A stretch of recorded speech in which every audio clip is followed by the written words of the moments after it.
Are you familiar with the term presumptive service connection? If not, you're not alone, and we're here to break it down. Presumptive service connection is a key term in understanding VA disability compensation. It's like a shortcut in the claims process, designed to make it easier for veterans to get the benefits they deserve. Here's how it works. Under normal circumstances, to receive disability compensation, you have to prove three things: a current physical or mental disability, an incident or exposure during service, and a link between your disability and that incident or exposure. But with presumptive service connection, that last step is simplified. The VA presumes that certain conditions are connected to military service. This presumption applies even if there isn't clear evidence of a direct connection. And that's where presumptive service connection comes in. Let's say you served in the Gulf War, and you're now suffering from a chronic illness. This could be anything from chronic fatigue syndrome to fibromyalgia, or even gastrointestinal disorders. Because these conditions are part of a group of unexplained illnesses associated with Gulf War service, you don't need to prove a direct link to your military service. The VA presumes the connection. The same goes for conditions related to exposure to Agent Orange. If you served in Vietnam between January 1, 1962, and May 7, 1975, and you're diagnosed with any of a number of specific diseases, the VA presumes these are related to your military service. This presumption means you won't have to provide as much evidence to support your claim, which can make the claims process smoother and quicker. So, if you're a veteran with a chronic illness, it might be worth investigating whether you're eligible for presumptive service connection. After all, it's not just about getting the benefits you need. It's about recognizing the sacrifices you made and the challenges you face as a result of your service. Moving on, did you know that you can claim disability benefits for conditions that are caused or aggravated by your service-connected disabilities? Yes, indeed. It's a crucial point to understand when it comes to VA disability compensation. This is what's known as a secondary service connection. To put it simply, if you have a disability that's directly linked to your military service, and then you develop another health issue as a result of that disability, you could be eligible for compensation for that secondary condition. Let's delve a bit deeper into this.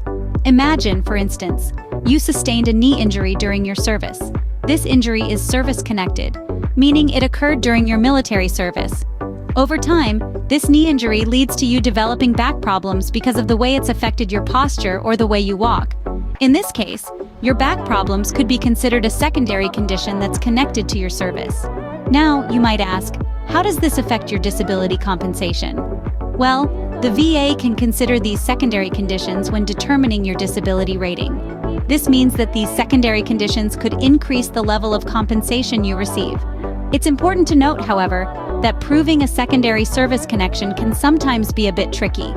You'll need to provide medical evidence that clearly shows your secondary condition was caused or worsened by your service-connected disability. This might involve medical records, doctor's opinions, or other relevant documentation. So, if you're dealing with health issues that you believe were caused or aggravated by a service-connected disability, it's worth exploring a secondary service connection. Speak with a VA representative or a veterans advocate to understand more about this process and how it might apply to your situation. Remember, if a service-connected disability has led to other health issues, you could be entitled to compensation for those secondary conditions. Next up, we're talking about individual unemployability benefits. Ever heard of them? Let's delve into the world of individual unemployability benefits, otherwise known as IU benefits. You see, the Department of Veterans Affairs understands that some service-connected disabilities can be so severe that they prevent veterans from maintaining what they call substantially gainful employment. This is essentially a job that provides one with an income above the poverty threshold.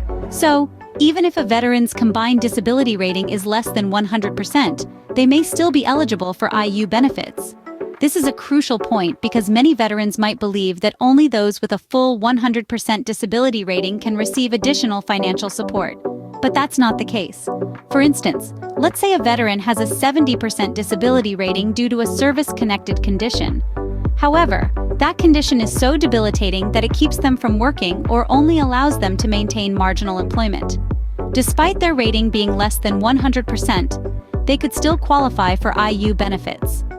These benefits are designed to compensate for the loss of earnings that veterans experience due to their inability to work.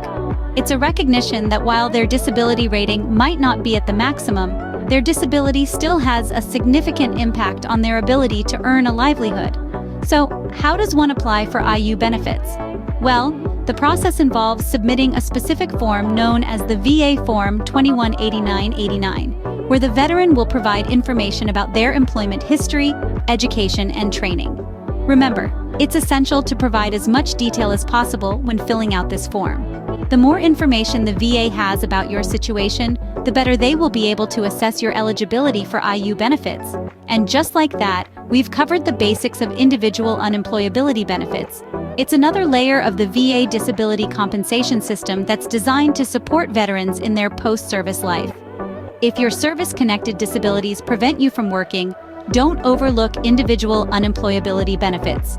They could provide the additional financial support you need. Now, let's delve into the difference between temporary and permanent disability ratings. Do you know which one applies to you? When it comes to disability ratings, you'll find that the Department of Veterans Affairs, or VA, categorizes them into two types: temporary and permanent. This classification is incredibly important, as it can influence the compensation you receive and how often your condition is reevaluated. First off, let's talk about temporary disability ratings. These are typically assigned to conditions that are expected to improve over time. So, if you've been given a temporary disability rating, it means the VA believes your condition has the potential to get better. It's like a bookmark, a way for the VA to say, "We'll check back in on this later." Now, you might wonder how often these check-ins happen. Well, the VA usually reevaluates temporary disabilities every 6 months to 2 years. During these evaluations, your rating can either increase or decrease depending on the progress of your condition. It's a dynamic process that adjusts to your changing health status. On the other hand, we have permanent disability ratings.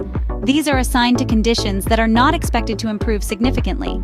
In other words, if you've been given a permanent disability rating, the VA has determined that your condition is likely to remain stable without significant improvement or deterioration. Unlike temporary ratings, permanent disability ratings don't require regular reevaluations. However, this doesn't mean it's set in stone. If there's a significant change in your condition, you or your doctor can request a reevaluation. But generally, a permanent rating means less red tape and fewer hoops to jump through. In essence, the main difference between these two ratings lies in their flexibility and frequency of evaluation. Temporary ratings provide a more fluid approach, adjusting to improvements or declines in your health. Permanent ratings, however, offer stability, giving you a consistent compensation rate. Understanding the distinction between temporary and permanent disability ratings can make a big difference in your compensation journey.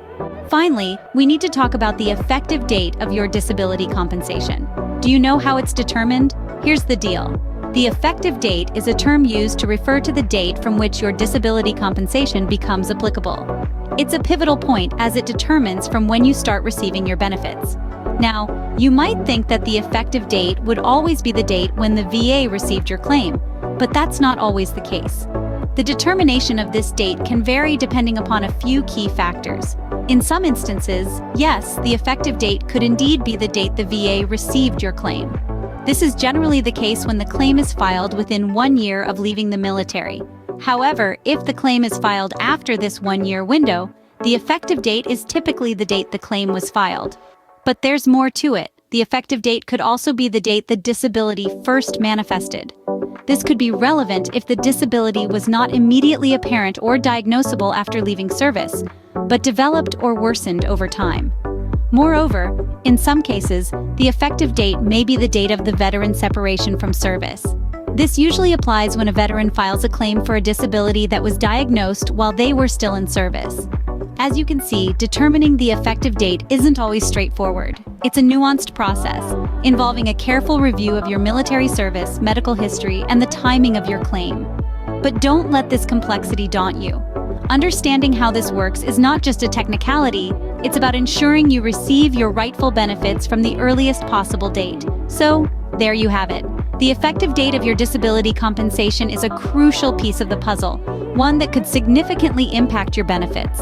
Knowing how the effective date of your compensation is determined is crucial to ensuring you receive all the benefits you're entitled to.